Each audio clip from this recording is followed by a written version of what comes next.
আল্লাহ বলে আমি আল্লাহর কাজ হলো খালি ক্ষমা করা। আল্লাহ বলেন তোরা যদি পাপ না করতি আর আমার কাছে মাফ না চাইতি তাহলে তোদেরকে ধ্বংস করে দিয়ে এমন এক জাতি আমি পৃথিবীর বুকে বানাতাম, পাঠাতাম, যারা সকালে পাপ করে দুপুরে মাফ চাইতো, দুপুরে পাপ করে রাতে মাফ চাইতো, আর আমি আল্লাহ ক্ষমা করে দিতাম। সুবহানাল্লাহ পড়ে। আল্লাহর কাছে সবচেয়ে প্রিয় জিনিস হচ্ছে ক্ষমা করা। কি করা? বান্দা যখন আল্লাহর কাছে ক্ষমা চায়, আল্লাহর কাছে ফিরে আসে, যে আমরা বলি তাওবা। তাওবা মানে টু রিটার্ন ব্যাক, ফিরে আসা, মনিবের কাছে ফিরে আসা, ভুলকে বুঝতে পারা, ক্ষমা চাওয়া, চোখের পানি ছাড়া।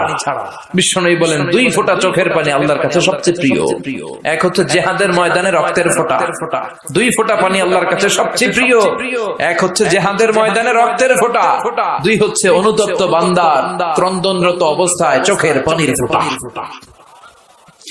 এই অনুতপ্ত বান্দার চোখের পানি আল্লাহর কাছে এত প্রিয়।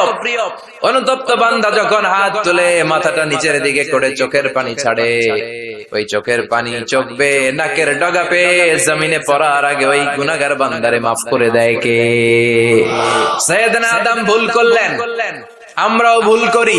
সাইয়েদনা আদমকে আল্লাহ ক্ষমা করলেন, আমাদের গুনাহগুলো ক্ষমা করবে কে?